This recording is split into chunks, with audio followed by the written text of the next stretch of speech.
ಅಂತರ್ವಾಣಿಯನ್ನು ಆಲಿಸುತ್ತಿರುವ ಎಲ್ಲ ಶ್ರೋತೃಗಳಿಗೆ ಶರಣು ಶರಣಾರ್ಥಿ.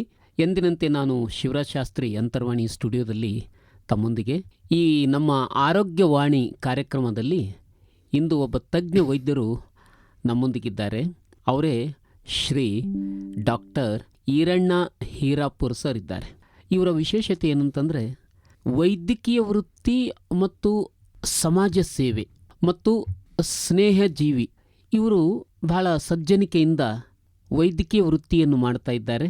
ಇವರ ವೈದ್ಯಕೀಯ ವೃತ್ತಿಯ ವಿಶೇಷತೆ ಕಾರ್ಡಿಯಾಲಜಿ ಅಂತೇವೆ, ಹೃದಯ ರೋಗಗಳ ತಜ್ಞರಿದ್ದಾರೆ.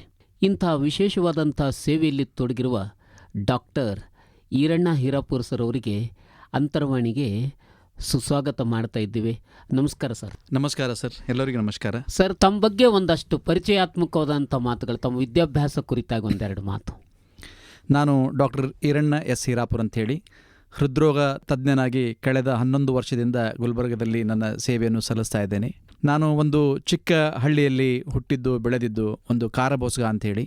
ನಾನು ಪ್ರಾಥಮಿಕ ಶಾಲೆ 1ರಿಂದ 5ನೇ ತರಗತಿಯವರೆಗೆ ನನ್ನ ಹಳ್ಳಿಯಲ್ಲಿ ವಿದ್ಯಾಭ್ಯಾಸ ಮಾಡಿ, ತದನಂತರ 6ನೇ ತರಗತಿಯಿಂದ 12ನೇ ತರಗತಿಯವರೆಗೂ ಸೈನಿಕ್ ಸ್ಕೂಲ್ ಬಿಜಾಪುರದಲ್ಲಿ ನನ್ನ ವಿದ್ಯಾಭ್ಯಾಸ ಮಾಡಿ, ತದನಂತರ MR ಮೆಡಿಕಲ್ ಕಾಲೇಜಲ್ಲಿ MBBS ಮಾಡಿ, ಕಸ್ತೂರ್ಬಾ ಮೆಡಿಕಲ್ ಕಾಲೇಜ್ ಮಣಿಪಾಲ್ ಯೂನಿವರ್ಸಿಟಿಯಲ್ಲಿ ನನ್ನ MD ಜನರಲ್ ಮೆಡಿಸಿನ್ ಮಾಡಿ, ತದನಂತರ ಜಯದೇವ ಇನ್ಸ್ಟಿಟ್ಯೂಟ್ ಬೆಂಗಳೂರಲ್ಲಿ DM ಕಾರ್ಡಿಯಾಲಜಿ ಅಂಥೇಳಿ ಒಂದು ಸೂಪರ್ ಸ್ಪೆಷಾಲಿಟಿ ಅಂತ ಮಾಡಿ, ಅದಾದ ನಂತರ ನಾರಾಯಣ ಹೃದಯಾಲಯಲ್ಲಿ ಕೂಡ 1 ವರ್ಷ ಕೆಲಸ ಮಾಡಿ 2014ರಲ್ಲಿ ಗುಲ್ಬರ್ಗಕ್ಕೆ ಬಂದು ಇಲ್ಲಿಯವರೆಗೂ ನಾನು ಹೃದ್ರೋಗ ತಜ್ಞನಾಗಿ ಕೆಲಸ ಮಾಡುತ್ತಿದ್ದೇನೆ. ಸರಿ, ಹೃದಯ ಅಂದರೆ ಎಲ್ಲಿದೆ ಮನುಷ್ಯನ, ಯಾವ ಭಾಗದಲ್ಲಿದೆ? ಜನರಲಿ ಹೃದಯ ಅಂದರೆ ಚೆಸ್ಟ್ ಹಿಂಭಾಗದಲ್ಲಿ. ಅಂದರೆ ಮ್ಯಾಕ್ಸಿಮಮ್ ಜನರಿಗೆ ಏನಾಗುತ್ತೆ ಅಂದರೆ ಲೆಫ್ಟ್ ಸೈಡ್ ಎದೆ ಹಿಂಭಾಗದಲ್ಲಿ ಇರುತ್ತದೆ. ಆದರೆ ಕೆಲವೊಮ್ಮೆ ನಾವು ಡೆಕ್ಸ್ಟ್ರೋಕಾರ್ಡಿಯಾ ಅಂತ ಹೇಳ್ತೀವಿ. ಹೃದಯ ರೈಟ್ ಸೈಡ್ ಕೂಡ ಇರ್ಬೋದು, ನಾರ್ಮಲ್ ಆಗಿ ಕೂಡ ರೈಟ್ ಸೈಡ್ ಇರ್ಬೋದು ಡೆಕ್ಸ್ಟ್ರೋಕಾರ್ಡಿಯಾ ಅಂತ ಹೇಳಿ. ಅಂದರೆ ಸೈಟಸ್ ಇನ್ವರ್ಸಸ್ ಅಂತ ಹೇಳ್ತೀವಿ. ಸೈಟಸ್ ಇನ್ವರ್ಸಸ್ ಅಂದರೆ ಎಲ್ಲ ಅಂಗಗಳು ಉಲ್ಟಾ ಆಗಿಬಿಡುತ್ತೆ.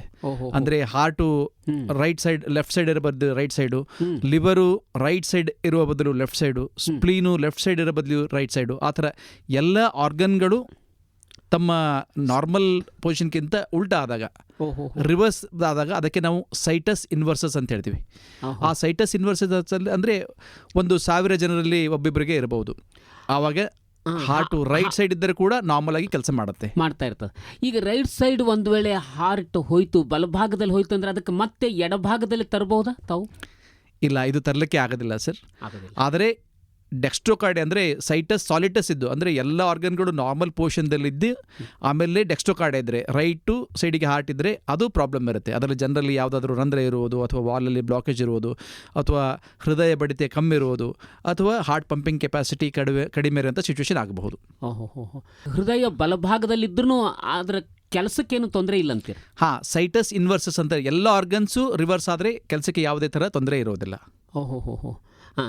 ಸರ್, ಇದು ಈ ಹೃದಯ ಏನು ಕೆಲಸ ಮಾಡ್ತಾ ಸರ್? ಹೃದಯ ನಾವು ಹೇಳಿದ ಹಾಗೆ ಇದೊಂದು ಪಂಪ್ ಥರ. ಅಂದರೆ ನಾವು ಬಾವಿಯಲ್ಲಿ ತೋಟದಲ್ಲೆಲ್ಲ ಒಂದು ಪಂಪ್ ಹೇಗೆ ಕೆಲಸ ಮಾಡುತ್ತೆ, ಅದೇ ಥರ ಒಂದು ಬಾವಿಯಲ್ಲಿ ಇರುವಂಥ ಮೋಟ್ರು ಒಂದು ನೀರನ್ನು ಬಾವಿಯಲ್ಲಿಂದ ಕೆಳಗೆ ತೆಗೆದು ಹೊರಗೆ ಹಾಕುವುದು, ಲೆಫ್ಟ್ ಹಾರ್ಟು ಪಂಪ್ ಮಾಡಿ ಅದನ್ನು ಬೇರೆ ಬೇರೆ ಅಂಗಗಳಿಗೆ ಕಳಿಸುವ ಕೆಲಸ ಆ್ಯಸ್ ಎ ಪಂಪ್ ಅಂತ ಕೆಲಸ ಮಾಡುತ್ತೆ. ಸರಿ, ಹೃದಯದ ಬೆಳವಣಿಗೆ ಮನುಷ್ಯನ ದೇಹದ ಒಳಗಡೆ ಯಾವಾಗ ಪ್ರಾರಂಭ ಆಗುತ್ತೆ? ನಾವು ಮಗು ಹೊಟ್ಟೆಯಲ್ಲಿ ರೆಡಿ ಆಗ್ತಾ ಇರುವಾಗ, ಅಂದರೆ 6 ವೀಕಿಗೆ ಆ ಸಮಯದಲ್ಲಿ ಹೃದಯ ಬಡಿತ ಸ್ಟಾರ್ಟ್ ಆಗುತ್ತೆ. 6 to 10 ವೀಕ್ಸು ಆ ಥರ ಆ ರೇಂಜಲ್ಲಿ ಸಣ್ಣ ಒಂದು ಟ್ಯೂಬ್ ಆಗಿ ಅದು for the first time develop ಆಗಿ, ತದನಂತರ ಡಿಫ್ರೆಂಟ್ ಆ್ಯಂಗುಲೇಷನ್ಸು ಮತ್ತು ರಿವರ್ಷನ್ಸು ಆಮೇಲೆ ಫೋಲ್ಡಿಂಗ್ಸ್ ಎಲ್ಲ ಆಗಿ ಕ್ರಮೇಣವಾಗಿ ಹೃದಯ ಡೆವಲಪ್ ಆಗುತ್ತೆ. ಹೌದಾ ಸರಿ, ಹೃದಯ ಬಡಿತ ಸರಿಯಾಗಿದೆ, ಹಾರ್ಟ್ ಸರಿಯಾಗಿ ಕೆಲಸ ಮಾಡ್ತಾ ಇದೆ, ಅಥವಾ ಏನಾದರೂ ತೊಂದರೆ ಆಗ್ತಾ ಇದೆ ಅಂತ ತಿಳ್ಕೊಳ್ಳೋದು ಹೆಂಗೆ? ಸಾಮಾನ್ಯರು ತಿಳ್ಕೊಳ್ಬೋದು ಅಥವಾ ವೈದ್ಯರಿಗೆ ಮಾತ್ರ ಅದು ಗೊತ್ತಾಗ್ತದೆ, ಹೇಗಿದು? ಸಾಮಾನ್ಯರಿಗೆ ಅಂದರೆ ಯಾವುದೇ ಥರ ಪ್ರಾಬ್ಲಮ್ ಇದ್ದರೆ, ಅಂದರೆ ಎದೆ ಬಡಿತ ಹೆಚ್ಚಾದಾಗ, ಉಸಿರುಗಟ್ಟದಾಗ, ದಮ್ ಬಂದಾಗ, ಅಥವಾ ಯಾವುದೇ ಒಂದು ತಲೆ ಸುತ್ತು ಬಿದ್ದಾಗ, ಆ ಥರ ಇದ್ದಾಗ ತಮ್ಮಲ್ಲಿ ಏನೇ ಪ್ರಾಬ್ಲಮ್ ಇದೆ ಅಂತ ಹೇಳಿ ವೈದ್ಯರ ಹತ್ರ ಹೋದಾಗ ವೈದ್ಯರು ಬೇರೆ ಬೇರೆ ಪ್ರೊಫೈಲ್ಸನ್ನು ಚೆಕ್ ಮಾಡಿ ಯಾವುದಾದ್ರೂ ಹೃದಯಕ್ಕೆ ಸಂಬಂಧಪಟ್ಟಂಥ ಕಾಯಿಲೆ ಇರ್ಬೋದಂತ ಹೇಳಿದಾಗ ಮಾತ್ರ ಪೇಷಂಟ್ಗಳಿಗೆ ಅಥವಾ ರೋಗಿಗಳಿಗೆ ಹೃದಯದ ಕಾಯಿಲೆ ಇರ್ಬೋದಂತ ಗೊತ್ತಾಗುತ್ತೆ. ತಮ್ಮಷ್ಟಿಗೆ ತಾವು ಹೃದಯ ಪ್ರಾಬ್ಲಮ್ ಇರುತ್ತೆ ಅಂತೇಳಿ ಯಾರಿಗೂ ಗೊತ್ತಾಗಲ್ಲ. ಸರಿ, ಹೃದಯದ ಆರೋಗ್ಯ ನಮ್ಮ ಹಾರ್ಟ್ ಏನಿದೆ ಇದು ಹೆಲ್ದಿ ಆಗಿರಬೇಕು ಅಂತಂದರೆ, ನಮ್ಮ ಹೃದಯ ಆರೋಗ್ಯಕರವಾಗಿರಬೇಕಾದ್ರೆ ನಾವು ಯಾವ ರೀತಿ ಹವ್ಯಾಸಗಳನ್ನು ಅಳವಡಿಸ್ಕೊಳ್ಬೇಕು ಮತ್ತು ಯಾವ ರೀತಿ ಆಹಾರ ಸೇವನೆ ಮಾಡಬೇಕು? ನಾವು ಇತ್ತೀಚಿನ ದಿನಗಳಲ್ಲಿ ನೋಡ್ತಾ ಇದ್ದೀವಿ, ಯುವಕರಲ್ಲಿ ತುಂಬಾ ಹೃದಯಾಘಾತ ಹೆಚ್ಚಾಗ್ತಾ ಇದೆ. 22 ವರ್ಷ, 21 ವರ್ಷ, 25, 26, 27 ಯಾವ ಏಜು ಕೂಡ ಈ ಏಜ್ಗೆ ಹೃದಯಾಘಾತ ಬರಲ್ಲ ಅಂತ ಹೇಳೋದಿಲ್ಲ. ಹೃದಯಾಘಾತ ಅಂದರೆ ಹಾರ್ಟಿಗೆ ಬೇರೆ ಬೇರೆ ಥರ ಕಾಯಿಲೆ ಇರುತ್ತೆ. ಚಿಕ್ಕವರಲ್ಲಿ ಅಂದರೆ ಹುಟ್ಟದಾಗಿರುವಂಥ ಕಾಯಿಲೆ ಬೇರೆ, 10 ವರ್ಷದಲ್ಲಿರುವಂಥ ಕಾಯಿಲೆ ಬೇರೆ, 10ರಿಂದ 20 ವರ್ಷದಲ್ಲಿ ಬರುವಂಥ ಕಾಯಿಲೆ ಬೇರೆ, ಪ್ರೆಗ್ನೆನ್ಸಿದಲ್ಲಿರುವಂಥ ಕಾಯಿಲೆ ಬೇರೆ. ಸೊ ಈ ಕಾಯಿಲೆಗಳಲ್ಲಿ ಇತ್ತೀಚಿನ ದಿನಗಳಲ್ಲಿ ಅಷ್ಟು ವ್ಯತ್ಯಾಸ ಆಗಿಲ್ಲ. ಆದರೆ ಯುವಕರಲ್ಲಿ ಇತ್ತೀಚಿನ ದಿನಗಳಲ್ಲಿ ಹೃದಯಾಘಾತ ಹೆಚ್ಚಾಗ್ತಾ ಇದೆ. ಇದು ಒಂದು ಎಲ್ಲರಿಗೂ ಗಂಭೀರವಾದಂಥ ವಿಷಯ. It is a very dangerous situation. One has to be very careful. So ನಾವು ನಿರ್ಲಕ್ಷ್ಯತೆ ಮಾಡಿದ್ರೆ ಇದಕ್ಕೆ ತುಂಬ ಪ್ರಾಬ್ಲಮ್ ಆಗುತ್ತೆ. ಸೊ ಸರ್ ಕೇಳಿದ ಹಾಗೆ ಹೃದಯ ರೋಗವನ್ನು ಹೇಗೆ ಕಾಪಾಡ್ಕೊಳ್ಬೇಕು ಮತ್ತು ಅದನ್ನು ಹೆಲ್ದಿಯಾಗಿ ಹೇಗೆ ಇಟ್ಕೋಬೇಕಂತೇಳಿ ಬಸವಣ್ಣವರು ಹೇಳಿದ ಮಾತು 12ನೇ ಸೆಂಚುರಿಯಲ್ಲಿ, ಊಟ ಬಲ್ಲವನಿಗೆ ರೋಗವಿಲ್ಲ, ಮಾತು ಬಲ್ಲವನಿಗೆ ಜಗಳವಿಲ್ಲ ಅಂಥೇಳಿ. ಸೊ ಅದು ಇವಾಗ ಕೂಡ ಅನ್ವಯ ಆಗುತ್ತೆ. ಯಾಕಂದರೆ ನಾವು ಒಳ್ಳೆಯ ಆಹಾರ ಪದ್ಧತಿಯನ್ನು ಸ್ವೀಕರಿಸಿದರೆ ನಮ್ಮ ದೇಹದ ಮೇಲೆ ಯಾವುದೇ ಪರಿಣಾಮ ಬೀಳೋದಿಲ್ಲ. ಆದರೆ ಇತ್ತೀಚಿನ ದಿನಗಳಲ್ಲಿ ಏನಾಗ್ತಾ ಇದೆ, ಹೆಚ್ಚಾಗಿ ತಿನ್ನುವುದು, ಕೆಲಸ ಕಡಿಮೆ ಮಾಡುವುದು, ಆಮೇಲೆ ಕ್ವಾಲಿಟಿ ಆಫ್ ಈಟಿಂಗ್ ಅಂತ ಹೇಳ್ತೀವಿ, ಅದೆಲ್ಲ enrich with lot of fats ಮತ್ತು ಕಾರ್ಬೋಹೈಡ್ರೇಟ್ಸು. ನಾವು ಮುಂಚೆ ನಮ್ಮ ಹಳ್ಳಿಯಲ್ಲಿ ನೋಡ್ತಾ ಇದ್ದಾಗ ಎಲ್ಲ ಕೆಲಸಗಳು ರೈತರು ಮಾಡ್ತಾ ಇದ್ದಾಗ ನಡ್ಕೊಂಡು ಹೊಲಕ್ಕೆ ಹೋಗ್ತಾಯಿದ್ರು. ಅಲ್ಲಿ ಯಾವುದೇ ಒಂದು ರಾಶಿ ಮಾಡಲಿ ಅಥವಾ ಗಳೆ ಹೊಡೆಯೋದಾಗಲಿ, ಬೇರೆ ಬೇರೆ ವ್ಯವಸಾಯ ಮಾಡೋದಕ್ಕೆ ಎಲ್ಲ ತಮ್ಮ ಫಿಸಿಕಲ್ ಆ್ಯಕ್ಟಿವಿಟಿ ಯೂಸ್ ಮಾಡ್ತಾಯಿದ್ರು. ಆದರೆ ಇತ್ತೀಚಿನ ದಿನಗಳಲ್ಲಿ ವಿಲೇಜ್ದಲ್ಲಿ ಕೂಡ, ರೂರಲ್ ಪ್ಲೇಸಸಲ್ಲಿ ಕೂಡ ಏನಾಗ್ತಾಯಿದೆ ಅಂದರೆ, ಈವನ್ ನ್ಯಾಚುರಲ್ ಕಾಲ್ಗೆ ಹೋಗಬೇಕಾದ್ರೂ ಕೂಡ ಒಂದು ಬಾಟಲ್ ತೊಗೊಂಡು ಅವರು ಬೈಕ್ ಮೇಲೆ ಹೋಗ್ತಾ ಇದ್ದಾರೆ. ಸೊ ಹೊಲಕ್ಕೆ ಹೋಗಬೇಕಾದ್ರೆ ಎಲ್ಲದ ಮಷಿನರಿ ಇದೆ, ಟ್ರ್ಯಾಕ್ಟರ್ಸ್ ಇದೆ, ರಾಶಿ ಮಾಡೋಂಥ ಮಷಿನ್ ಇದೆ. ಸೊ ಹೀಗಾಗಿ ರೂರಲ್ ಗ್ರಾಮೀಣ ಪ್ರದೇಶದಲ್ಲಿರುವವರು ಅಥವಾ ಸಿಟಿದಲ್ಲಿರೋರಿಗೆ ವ್ಯತ್ಯಾಸ ತುಂಬ ಕಡಿಮೆ ಆಗ್ತಾಯಿದೆ. ಸೊ ನಾವು ತಿನ್ನುವ ಆಹಾರ ಹೆಚ್ಚಾಗ್ತಾಯಿದೆ, ಆದರೆ ಕ್ಯಾಲರಿ ಕನ್ಸಂಪ್ಷನ್ ಜಾಸ್ತಿ ಆಗ್ತಾಯಿದೆ, ಆದರೆ ಅದರ ಬಳಕೆ ಎಕ್ಸರ್ಸೈಸ್ ಮೊಡಾಲಿಟಿ ಕಮ್ಮಿ ಆಗ್ತಾಯಿದೆ. ಒಂದು ಇದಾದ ನಂತರ ಇವತ್ತಿನ ಜೀವನ ಶೈಲಿ, ನಾವು ಹೆಚ್ಚಾಗಿ ಸ್ಟ್ರೆಸ್ಫುಲ್ ಜೀವನ ಶೈಲಿಯನ್ನು ಬದುಕ್ತಾ ಇದ್ದೀವಿ. 2 ಆಮೇಲೆ ಈ ಕಾರಣಗಳಿಂದ ಹೆಚ್ಚುತ್ತಿರುವ ಮಧುಮೇಹ ಅಂದರೆ ಡಯಾಬಿಟಿಸು, ಹೈಪರ್ ಟೆನ್ಷನ್ನು, ವೇಸ್ಟ್ ಸುತ್ತಳತೆ ಅಂದರೆ ವೇಸ್ಟ್ ರೇಷಿಯೋ ಹೆಚ್ಚಾಗ್ತಿರೋದು, ಹೊಟ್ಟೆಗೆ ಹತ್ರ ಹೆಚ್ಚಾಗ್ತಿರೋದು, ಆಮೇಲೆ ಸ್ಟ್ರೆಸ್ ಲೆವೆಲ್ಸ್ ಹೆಚ್ಚಾಗ್ತಾ ಇರೋದು, ಅದರ ಕೂಡ BMI ಅಂತ ಹೇಳ್ತೀವಿ, ಬಾಡಿ ಮಾಸ್ ಇಂಡೆಕ್ಸು, ಅದು ಕೂಡ ಜಾಸ್ತಿ ಆಗ್ತಾ ಇದೆ. ಇದರೆಲ್ಲ ಕೂಡ ಇತ್ತೀಚಿನ ಯುವಕರಲ್ಲಿ ನಾವು ನೋಡ್ತಾ ಇದ್ದೀವಿ. ಏನಂದರೆ ಹೆಚ್ಚಾಗಿ ಟೊಬ್ಯಾಕೊ ಬಳಕೆ ಅಂದರೆ ತಂಬಾಕು ಸೇವನೆ, ಗುಟಕಾ ಸೇವನೆ, ಬೀಡಿ, ಸಿಗರೇಟು. ಯಾವ ವ್ಯಕ್ತಿಯಲ್ಲಿ ಈ ಪ್ರೀ ಡಯಾಬಿಟಿಸ್ ಇರುತ್ತೆ, ಯಾವ ವ್ಯಕ್ತಿ plus smoking, tobacco, gutka, chewing ಎಲ್ಲ ಮಾಡ್ತಾರೆ, ಅವರಲ್ಲಿ ಈ ಹೃದಯಾಘಾತ ಆಗೋಂಥ ಚಾನ್ಸಸ್ಸು ತುಂಬಾ ಹೆಚ್ಚಾಗಿ ಕಾಣ್ಕೊಳ್ತಾ ಇದೆ. ಆಮೇಲೆ ಹೃದಯಾಘಾತ ಅಂದರೆ ನಾವು ಹೇಳಿದ್ವಿ, ಹೃದಯ ಅಂದರೆ ಒಂದು ಮಸ್ಕ್ಯುಲರ್ ಪಂಪ್ ಅಂತೇಳಿ ಆಲ್ರೆಡಿ ಡಿಸ್ಕ್ರೈಬ್ ಮಾಡಿದ್ವಿ. ಹೃದಯಕ್ಕೆ ಸಪ್ಲೈ ಮಾಡಲಿಕ್ಕೆ ಕೂಡ ರಕ್ತನಾಳಗಳು ಇರ್ತವೆ, ಅದಕ್ಕೆ ನಾವು ಹೇಳ್ತೀವಿ ಕೊರೋನರಿ ಆರ್ಟರೀಸ್ ಅಂತೇಳಿ. ಈ ವೇರಿಯಸ್ ರಿಸ್ಕ್ ಫ್ಯಾಕ್ಟರ್ಸ್ಲಿಂತ ನಾನು ಹೇಳಿದಾಗೆ ಶುಗರು, ಹೈಪರ್ ಟೆನ್ಷನ್ನು, ಕೊಲೆಸ್ಟ್ರಾಲ್ ಲೆವೆಲ್ ಜಾಸ್ತಿ ಆಗೋದು, ಒಬೆಸಿಟಿ, ಇದೆಲ್ಲದರಲ್ಲಿ ಏನಾಗುತ್ತೆ ಅಂದರೆ ಒಂದು ಕೊಲೆಸ್ಟ್ರಾಲ್ ಪಾರ್ಟಿಕಲ್ಸು ಹೃದಯಕ್ಕೆ ಸಪ್ಲೈ ಮಾಡೋಂಥ ರಕ್ತನಾಳದಲ್ಲಿ ಡೆಪಾಸಿಟ್ ಆಗಿ ಕ್ರಮೇಣವಾಗಿ ಅದರ ಗಾತ್ರ ಹೆಚ್ಚಾಗಿ ಆ ರಕ್ತನಾಳದಲ್ಲಿ ಬ್ಲಾಕೇಜ್ ಆದಾಗ ಕೆಳಗಡೆ ಸಪ್ಲೈ ಮಾಡುವಂಥ ಮಸಲಿಗೆ ರಕ್ತ ಕಡಿಮೆ ಬಿದ್ದಾಗ ಅಥವಾ ಕಂಪ್ಲೀಟಾಗಿ ಸ್ಟಾಪ್ ಆದಾಗ ನಾವು ಹೃದಯಾಘಾತ ಅಂತ ಹೇಳ್ತೀವಿ. ನಮ್ಮ ಡಾಕ್ಟರ್ ಆನಂದ್ ಸಿದ್ದಮಣಿ ಸರ್ ಅವರು ಕೆಲವು ಪ್ರಶ್ನೆಗಳನ್ನು ಕೇಳ್ತಾರೆ ವೈದ್ಯರೊಂದಿಗೆ. ಸರ್ ತಾವು ಈಗ ಸರ್ ಶರಣಾರ್ಥಿ ಸರ್, ಎಲ್ಲರಿಗೂ ಅನಂತ ಶರಣಾರ್ಥಿ ಸರ್. ಹೃದಯಾಘಾತ ಇತ್ತೀಚಿನ ದಿನಗಳಲ್ಲಿ ಹೆಚ್ಚಾಗ್ತಾ ಇದೆ ಅಂತ ನಾವು ಕೇಳ್ತೇವೆ. ಈಗ ಸದ್ಯ ಅದು ಆ ರೀತಿ ನಡೀತಾ ಇದೆ, ಒಂದು 6-7 ತಿಂಗಳಿಂದ ಆ ರೀತಿ. ಇದಕ್ಕೆ ಕಾರಣಗಳೇನು ಅಂತ? ಕೇವಲ ಈ 6-7 ತಿಂಗಳಿಂದ ಮಾತ್ರ ಅಲ್ಲ ಸರ್, ಕಳೆದ 10-15 ವರ್ಷಲಿಂತ ಕ್ರಮೇಣವಾಗಿ ಈ ಹೃದಯಾಘಾತಗಳು ಹೆಚ್ಚಾಗ್ತಾ ಇದೆ. ನಾವು ಇದನ್ನೊಂದು ಟಿಪ್ ಆಫ್ ಐಸ್ಬರ್ಗ್ ಅಂತ ಹೇಳ್ಬೋದು, ಮಂಜುಗಡ್ಡೆಯ ತುದಿ ಅಂತ ಹೇಳ್ಬೋದು. ಯಾಕಂದರೆ ನಾವು ನಮ್ಮ ಜೀವನ ಶೈಲಿಯನ್ನು ಬದಲಾಯಿಸ್ತಾ ಇದ್ದರೆ ಈ ಹೃದಯಾಘಾತಗಳು ಯುವಕರಲ್ಲಿ ಹೆಚ್ಚಾಗುತ್ತಾನೆ ಹೋಗ್ತಾ ಇರುತ್ತೆ. ಇದಕ್ಕೆ ಕಾರಣಗಳು ನಾನು ಆಲ್ರೆಡಿ ಹೇಳಿದ್ದೀನಿ, ಸ್ಟ್ರೆಸ್ಫುಲ್ ಲೈಫ್ ಅಂಥೇಳಿ, ಡಯಾಬಿಟಿಸು, ಹೈಪರ್ ಟೆನ್ಷನ್ನು, ಒಬೆಸಿಟಿ, ಆಮೇಲೆ ಬ್ಯಾಡ್ ಹ್ಯಾಬಿಟ್ಸು, ಆಮೇಲೆ ಸ್ಮೋಕಿಂಗ್, ಗುಟ್ಕಾ, ತಂಬಾಕು, ಆಲ್ಕೋಹಾಲ್, ಈ ಎಲ್ಲ ಸೇವನೆಗಳಿಂದ ಈ ಕೊಲೆಸ್ಟ್ರಾಲ್ ಬ್ಯಾಡ್ ಪದಾರ್ಥಗಳು ಯುವಕರಲ್ಲಿ ಕೂಡ ರಕ್ತನಾಳದಲ್ಲಿ ಡೆಪಾಸಿಟ್ ಆಗಿ ಬ್ಲಾಕ್ ಆಗಿ ಹಾರ್ಟ್ ಅಟ್ಯಾಕ್ ಆಗೋ ಸಂದರ್ಭಗಳು ನಾವು ನೋಡಿದ್ದೀವಿ. ಈ ಹೃದಯಾಘಾತ ಅನ್ನುವಂಥದ್ದು ಇದು ಆನುವಂಶಿಕ ರೋಗವೇ, ತಂದೆಯಿಂದ ಮಗನಿಗೆ ಬರುತ್ತಾ ರೀತಿ ಆಗುತ್ತಾ ಅಂತ? ಸಮ್ ಪಾರ್ಟ್ ಆಫ್ ಇಟ್, ಅಂದರೆ ಕೆಲವರಲ್ಲಿ ಫ್ಯಾಮಿಲಿ ಹಿಸ್ಟ್ರಿ ಕೂಡ ಇಂಪಾರ್ಟೆಂಟ್ ಇರುತ್ತೆ. ಜೆನೆಟಿಕ್ ಟ್ರಾನ್ಸ್ಮಿಷನ್ ಅಂತ ಹೇಳ್ತೀವಿ, ಜೆನೆಟಿಕ್ ಟ್ರಾನ್ಸ್ಮಿಷನ್ ಕೂಡ ಇರುವಂಥದ್ದು ನಮ್ಮ ಹತ್ರ ಡಿಸ್ಕ್ರೈಬ್ ಮಾಡಿದ್ದಾರೆ. ಆದರೆ ಇವತ್ತಿನ ದಿನಗಳಲ್ಲಿ ನಮ್ಮ ಜೀವನ ಶೈಲಿ ಮತ್ತು ನಾವು ಬಳಸುವಂಥ ಆಹಾರ ಮತ್ತು ನಾವು ಮಾಡುವಂಥ ಹ್ಯಾಬಿಟ್ಸ್ಲಿಂದ ಚಿಕ್ಕವರಲ್ಲಿ ಹೃದಯಾಘಾತ ಹೆಚ್ಚಾಗ್ತಾ ಇದೆ. ಜೆನೆಟಿಕ್ ಪ್ರಿಡಿಸ್ಪೋಷನ್ ಅನ್ನೋದು ಕೇವಲ ಲೆಸ್ ದೆನ್ 5% ಅಂತ ಹೇಳ್ಬೋದು ಮಾತ್ರ. ಬಟ್ ಇತ್ತೀಚಿನ 95% ನಾವು ಡೆವಲಪ್ ಮಾಡ್ಕೊಂಡಂಥ ಚಟುವಟಿಕೆಗಳಿಂದ ಹೃದಯಾಘಾತ ಹೆಚ್ಚಾಗ್ತದೆ. ಆಮೇಲೆ ಕೋವಿಡ್ ಲಸಿಕೆ ಪಡೆದವರಿಂದ ಹೃದಯಾಘಾತಗಳು ಅಂದರೆ ಕೋವಿಡ್ನಲ್ಲಿ ಲಸಿಕೆ ಪಡೆದವರಿಗೆ ಅದರಿಂದ ಹೃದಯಾಘಾತ ಆಗುತ್ತಿರುವಂಥ ಸಾಧ್ಯತೆಗಳು ಹೆಚ್ಚಾಗ್ತಾ ಇದ್ದಾವೆ ಅಂತ ಜನರಲ್ಲಿ ಮಾತನಾಡುವಂಥ ಒಂದು ಕೋವಿಡ್ ಇನ್ಫೆಕ್ಷನ್ನು ಅಥವಾ ಕೋವಿಡ್ ಲಸಿಕೆಲಿಂದ ಹೃದಯದ ಬ್ಲಾಕೇಜ್ ಆಗೋಂಥ ಚಾನ್ಸಸ್ಸು ತುಂಬ ಕಡಿಮೆ. ಅದು ಆದರೂ ಕೂಡ ಕೋವಿಡ್ ಲಸಿಕೆ ಪಡೆದಾಗ ಅಥವಾ ಕೋವಿಡ್ ಆದ 3 ತಿಂಗಳಲ್ಲಿ ಮಾತ್ರ ಅದರ ಬಗ್ಗೆ ಇರುತ್ತೆ. ಅದಕ್ಕೆ ನಾನು ಹೇಳ್ತಾ ಇರೋದು, ಈ ಹೃದಯಾಘಾತಗಳು ಕಳೆದ 10ರಿಂದ 15 ವರ್ಷದಿಂದ ಹೆಚ್ಚಾಗ್ತಾ ಇದೆ. ಕೋವಿಡ್ ನಾವು ನೋಡ್ತಾ ಇದ್ದೀವಿ 2021 ಆ ರೇಂಜಲ್ಲಿ ಇರ್ತಾ ಇತ್ತು. ಸೊ ಅದಾದ ನಂತರ ನಮಗೆ ಇವಾಗ ಕಾಣೋದು ಜಾಸ್ತಿ ಆಗ್ತಾ ಇದೆ, ಮತ್ತು ಪಬ್ಲಿಸಿಟಿ ಕೂಡ ಜಾಸ್ತಿ ಆಗ್ತಾ ಇದೆ. ಮುಂಚೆ ಯಾರಾದರೂ ಸಡನ್ನಾಗಿ ಕೊಲ್ಯಾಪ್ಸ್ ಆದಾಗ ಅದ್ರ ಬಗ್ಗೆ ಅಷ್ಟು ಗಮನ ಸೆಳ್ತಾ ಇರಲಿಲ್ಲ. ಇವಾಗ ಬಲ್ಕಲ್ಲಿ ಇಷ್ಟೊಂದು ಜನ ಸಾಯ್ತಾ ಇದ್ದಾಗ ಅಥವಾ ಇಷ್ಟೊಂದು ಜನರಿಗೆ ಹೃದಯಾಘಾತ ಇದ್ದಾಗ ಇದೆಲ್ಲ ಮೀಡಿಯಾದಲ್ಲಿ ಕೂಡ ಬರ್ತಾ ಇದೆ. So Covid related heart attacks ಇರೋಂಥ ಚಾನ್ಸಸ್ಸು ತುಂಬ ಕಡಿಮೆ. So I think less than 2 to 3%. ಇದು ಯಾವ ಒಂದು ಜರ್ನಲಲ್ಲಿ ಕೂಡ ಪಬ್ಲಿಷ್ ಆಗಿಲ್ಲ. ಯಾರ ಒಂದು ರಿಸರ್ಚಲ್ಲಿ ಕೂಡ ಕೋವಿಡ್ ಇನ್ಫೆಕ್ಷನ್ನು ಅಥವಾ Covid vaccination first 3 to 6 months ಆದ ನಂತರ ಹೃದಯಾಘಾತ ಮಾಡೋಂಥ ಚಾನ್ಸಸ್ಸು ತುಂಬ ಕಡಿಮೆ ಅಂತ. ಸರ್, ಈಗ BP, ಶುಗರು, ಕೊಲೆಸ್ಟ್ರಾಲು ಇವುಗಳಿಂದಲೂ ಹಾರ್ಟ್ ಅಟ್ಯಾಕು ಬರುವಂಥ ಸಾಧ್ಯತೆಗಳಿವೆ ಅಂತ ಒಂದು. ಅದರ ಜೊತೆಗೆ ದುಶ್ಚಟಗಳು, ಮಾದಕ ವಸ್ತು ಸೇವನೆಗಳಿಂದ ಹೃದಯಾಘಾತಕ್ಕೆ ಏನು ಸಂಬಂಧ ಅಂತ? ಇವುಗಳಿಂದಲ್ಲ ಸರ್, ಇವುಗಳಿಂದೇ ಬರ್ತಾ ಇದೆ ಈ BP, ಶುಗರು, ಹೈಪರ್ ಟೆನ್ಷನ್ನು ನಾವು ಹೇಳಿದ್ದೀವಲ್ಲ. ನಾನು ಇತ್ತೀಚಿನ ದಿನಗಳಲ್ಲಿ ಒಂದು ಸ್ಟಡಿ ಮಾಡಿದ್ದೆ. ನಮ್ಮ ಭಾರತದಲ್ಲಿರುವಂಥ ಬೇರೆ ಬೇರೆ ಭಾಗಗಳಿರುವಂಥ ಕಾರ್ಡಿಯೋಲಜಿಸ್ಟು 80 ಜನ ಕಾರ್ಡಿಯೋಲಜಿಸ್ಟಲ್ಲಿ ಇದರ ಫೋನ್ ಮುಖಾಂತರ ಒಂದು ಫಾರ್ಮ್ ಮುಖಾಂತರ ಕೊಟ್ಟವರಿಗೆ ಕೇಳ್ತಾ ಇದ್ದೆ. ಸೊ ಯಾವ ಕಾರಣದಿಂದ ಡಿಫ್ರೆಂಟ್ ಲೊಕ್ಯಾಲಿಟೀಸಲ್ಲಿ, ನಾರ್ತ್ ಇಂಡಿಯಾ ಇರ್ಬೋದು, ಸೌತ್ ಇಂಡಿಯಾ ಇರ್ಬೋದು, ಈಸ್ಟ್ ಇಂಡಿಯಾ ಇರ್ಬೋದು, ವೆಸ್ಟ್ ಇಂಡಿಯಾ ಇರ್ಬೋದು, ಇವರಿಗೆಲ್ಲ ಕೇಳಿದಾಗ ಒಂದು 80 ಜನರದೊಂದು ಒಪಿನಿಯನ್ನು ಪ್ಲಸ್ ಒಂದು ಫಾರ್ಮ್ಯಾಟ್ನಲ್ಲಿ ನೋಡಿದಾಗ ಎಲ್ಲರೂ ಹೇಳೋದು ಮ್ಯಾಕ್ಸಿಮಮ್ ಹಾರ್ಟ್ ಅಟ್ಯಾಕ್ಸು ಯುವಕರಲ್ಲೇ, ಅಂದರೆ ಲೆಸ್ ದೆನ್ 45 yearsಲ್ಲೇ ಆಗೋರಂಥರಲ್ಲಿ ಮ್ಯಾಕ್ಸಿಮಮ್ ಇದರ್ pre diabetes or diabetes plus any form of tobacco. ಯಾರಿಗೆ pre diabetes plus any form of tobacco ಅಂದರೆ ನಾವು ಕೇಳ್ತಾ ಇರ್ತೀವಿ ಪೇಷಂಟಿಗೆ, ನೀವು ಸ್ಮೋಕಿಂಗ್ ಮಾಡ್ತೀರಾ ಅಂತ ಕೇಳೋದು. ಇಲ್ಲ ಸರ್ 2-3 ಸಲ ಕೇಳೋದು. ಇಲ್ಲ ಸರ್ ನಾವು ತಂಬಾಕು ತಿಂತೀರಾ ಅಂತ. ಇಲ್ಲ ಸರ್ ಗುಟ್ಕಾ ತಿಂತೀರಿ. ಇಲ್ಲ ಸರ್ ನಾವು ಸಿಗರೇಟ್ ಸೇತೀವಿ. ಸೊ ಈ ಎಲ್ಲ ಸಬ್ಜೆಕ್ಟ್ಸಲ್ಲಿ ಎಲ್ಲ ಏನೋ ತಿನ್ನುವುದರಿಂದ, ಸೇವನೆಯಿಂದ, ಈ ಎಲ್ಲ ಸೇವನೆಯಲ್ಲಿ ಏನಿರುತ್ತೆ ಅಂದರೆ ಒಂದು ನಿಕೋಟಿನ್ ಅಂತ ಇರುತ್ತೆ. ಸೊ ಯಾವ ವಸ್ತುಗಳಲ್ಲಿ ನಿಕೋಟಿನ್ ಇರುತ್ತೆ ಅದೆಲ್ಲವೂ ಕೂಡ ಹೃದಯಕ್ಕೆ ಸಪ್ಲೈ ಮಾಡೋಂಥ ರಕ್ತನಾಳಕ್ಕೆ ತುಂಬ ಹಾರ್ಮ್ಫುಲ್ ಆಗಿರುತ್ತೆ.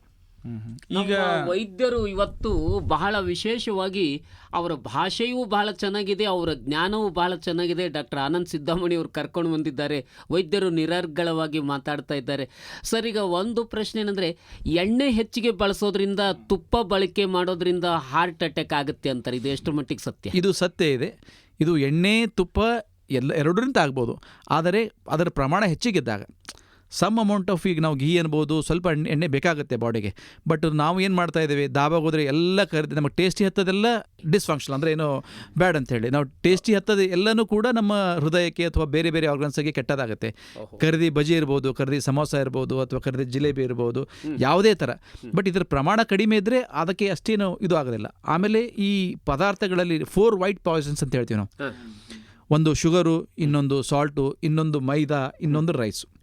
ಇವೆಲ್ಲ ಹೈಲಿ ರಿಫೈನ್ಡ್. ಸಾಲ್ಟ್ ಹೆಚ್ಚಾದರೆ ಏನಾಗುತ್ತೆ, BP ಜಾಸ್ತಿ ಆಗುತ್ತೆ. ಸಾಲ್ಟ್ ಹೆಚ್ಚಾದರೆ ಸೋಡಿಯಂ ಕಂಟೆಂಟ್ ಜಾಸ್ತಿ ಇದ್ದಾಗ ದೇಹದಲ್ಲಿ ಒಂದು ವಾಟರ್ ರಿಟೆನ್ಷನ್ ಹೆಚ್ಚಾಗಿ BP ಹೆಚ್ಚಾಗೋಂಥ ಚಾನ್ಸಸ್ಸು ಜಾಸ್ತಿ.